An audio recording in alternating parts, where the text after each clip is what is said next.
Good morning, everyone. Hopefully, you'll be able to hear me here.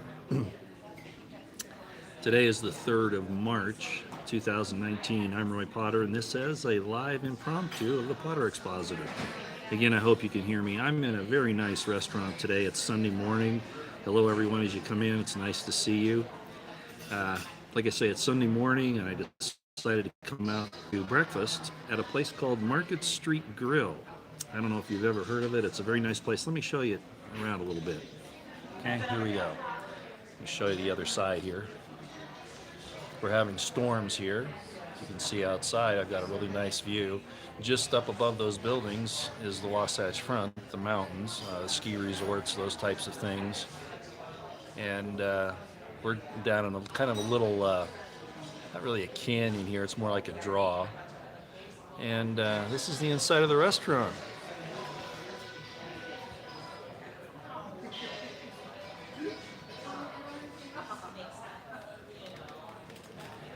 Very nice place. I come here, 4 or 5 times a year. It's, of course, for seafood primarily. That's why they call it Market Street Grill, but they have a lot of other neat things too, breakfast being one of them, and that's why I'm here this morning. So, anyway, with that little introduction, a lot of you might be wondering, Roy, you keep saying you don't want to do this, because I wonder about whether or not it's going to be effective or not. I was talking with a friend of mine the other day, and he says, you're right, you really need to stop being so hard on yourself. The fact of the matter is, you're the one that preaches that if you don't exercise something, you lose it, like muscles, brain power. And the same thing goes for our Bill of Rights, especially our free speech, which is our First Amendment, and of course our Second Amendment. I told you, that you should go out and buy that semi-automatic rifle for no other reason than to make a statement, a political statement, of your support for that. And exercising your rights is how you keep them, just like in anything. So basically he was saying to me, Roy, you need to keep exercising, keep using that First Amendment. Even if you don't have anything really important to say, you need to at least make a comment or whatever. So here we are, right? So at any rate, I wanted to comment on a couple of things this morning, just real quick. The first being that I was really happy. I'm not going to talk about the CPAC speech by Trump all that much. You all saw that, at least most of you probably did. I don't really want to get into the particulars, other than his promise to sign the executive order telling universities and colleges and public education institutions that if they infringe on the First Amendment, that they will withhold federal funds. Well, it's about damn time they do something. So I'm extremely happy to see that. He also mentioned, of course, the other part of the First Amendment, which is the right to freedom of religion. He mentioned that as well, so he understands both concepts. Freedom of the press, freedom of speech, and freedom of religion. Is really, really a great thing to hear him say that. There were some other things he said that I was kind of going, scratching my head on it, and I mentioned those on Twitter this morning. But Stefan Molyneux had put up a post, and I commented on his post. But at any rate, by and large, I was very happy with the way that turned out there at CPAC.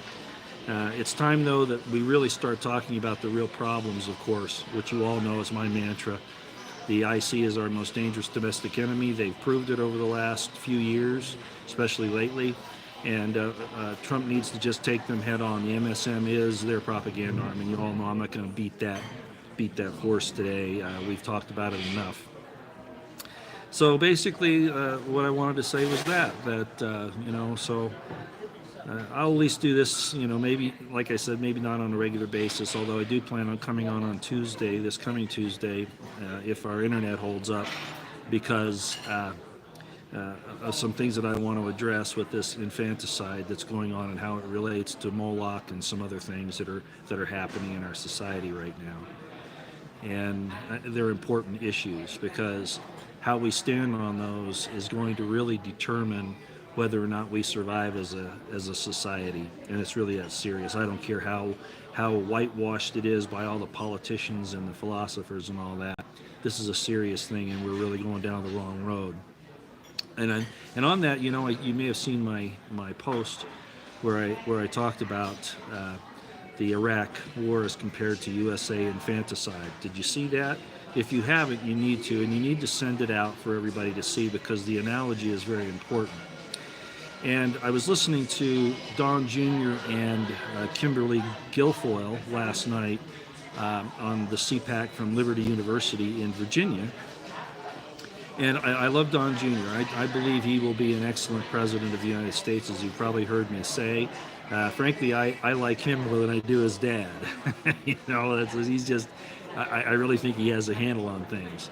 But he and his dad both, I mean, you saw the speech last night. Trump was himself. He just played to the crowd, and he talked like he was there at the dinner table with us. Well, maybe a little rougher than that, but you get my drift. And Don Jr. does the same thing. Well, Kimberly Guilfoyle mentioned something that I thought was kind of difficult for me to accept. And it goes along with that post that I made the other day, which was, of course, this thing about the infanticide problem. Now, there are already laws on the books for homicide. Once the child is outside the womb, no matter what the abortion laws are, once the child's outside the womb, it is a human being. I think it's a human being at conception, but I don't want to get in that argument now. The point is that it's a viable living being. It's on its own. There's nothing to do with the health of the mother anymore, all of that, which Don Jr. and Kimberly Guilfoyle pointed out last night. However, and this is the part that bothered me, Kimberly Guilfoyle said that she had been a prosecutor and that, they went after people who killed children, both in and out of the womb, right? That's what she said. So what she said is that what's really going to matter is how this works out in the next election. And I went, wait a minute. That's not even an election issue. That's an issue of current statute, of current law, of homicide. Why do we have to wait to address this as a political issue at the next election? Politicians look at things that way. I talked to my Republican insider last night. He says, well, Roy, they're not like us. These politicians, they're always playing to the crowd. They're always, they're more interested in the next political move that they make. And that, unfortunately, includes Kimberly Guilfoyle. I think more so even than Don Jr. But the point that I want to make is that's lackadaisical. I could not believe that I heard her say that we're going to wait to address this problem, which is basically what she was saying, until the next election in 2020. No man, and no President Trump, you cannot wait. It's like I said in those other posts that I've made, right? That if they're violating the rights of these innocent people, these innocent babies, these innocent Americans, innocent human beings, that it justifies, just like Kennedy and Eisenhower sent the military into the South over the civil rights issues, this is a life and death issue. Where is your DOJ? Where are your federal FBI? Well, we know how corrupt all that is. Even the military necessarily. That Virginia governor should be arrested right now. Right now.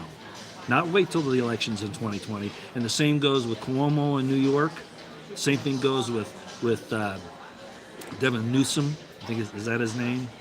I always get that wrong. In California, Oregon, all those places. They are violating homicide laws, not just a political abortion issue. And it's absurd that we're going to put this off until 2020. Absurd. We're going to be judged by this. I'm serious. We're going to be judged by this. Yeah, we can talk about the chemtrails and all that. That's not what I'm here for today. I really want to hit this other thing hard. Both the fact that we need to exercise our rights. First, Second, Fourth Amendment's inherent. First and Second Amendments in particular. States' rights really too. And then of course the 10th Amendment is about anything that's not enumerated to the federal government is reserved to the states or to the people. And they've usurped so much of that. But that gets into way too much information for today. Okay, so we won't do that. Now, I'll probably never address all those issues completely. Okay, so putting this issue of killing infants, killing children off until 2020 election is evil. I don't think Kimberly meant it to be that way, but that's how I viewed it when she said it. It's not an issue that can wait for an election to be addressed. Those kids are being killed, their organs harvested, their blood being taken for adrenochrome. All of that's happening now. It's no longer a conspiracy theory. It's well-known fact, and Trump needs to declassify all of that information so that it can be addressed and dealt with accordingly, with force. with absolute force. You know, they want to make an issue out of. Well, I won't go there today.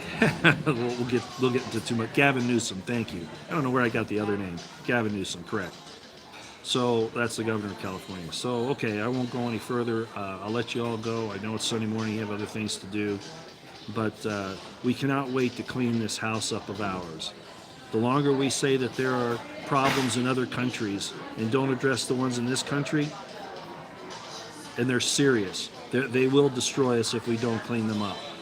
So, yeah, I don't want to get the Noahide laws either. I've already talked about that. That's a rabbinic idea. It doesn't exist in the Torah. It's an interpolation, and I've talked about those things before, but not today. Okay, but I understand what you're saying. I really do. Okay, hey, thanks for everything. I'll see you later. I'm going to go ahead and order some food here and get busy. They have really good coffee here, by the way. I haven't had a drink yet. Maybe I'll do that. Yeah, states' rights supersede the federal. The states formed the states and the people formed the federal government, not the other way around. There is the supremacy clause, but it's misused. It's misused all the time, all the time. And Bundy Ranch was an example of that, misuse of the federal supremacy clause. But that's because of a corrupt judiciary and a DOJ that considers us subjects, not independent, free Americans. Okay? All right, thanks everybody. Got to go. Don't want to keep these people thinking I'm going to use their place today just to do this. Well, I'll show you. Somebody's asking me about beer. No, I'm not going to have beer, but what they do have is they have $3 screwdrivers for lunch or for brunch. So, yeah, I'll probably have one of those as soon as it becomes legal. Up in Wyoming, it's not a big deal, but here, when I'm down here in Salt Lake, anywhere in Utah, they have restrictions. You can't have alcohol until 10:30, 11 in the morning, something like that. I've got about 15 minutes. All right. Thanks all. We'll talk to you later. Appreciate everybody coming in. Make sure you pass this one along, but most importantly, pass that one along that I just mentioned about Iraq invasion versus USA infanticide. Okay, those are important. And there was another one that I did that only has about 3,000 views, but I think that one may be shadow banned pretty seriously, being censored. I think that's the case, but I don't worry about that too much. I just say the piece and let it go. Yeah, I'm not a big alcohol drinker. I'm really not. But when the price is right, hey, and I'm not going anywhere real quick.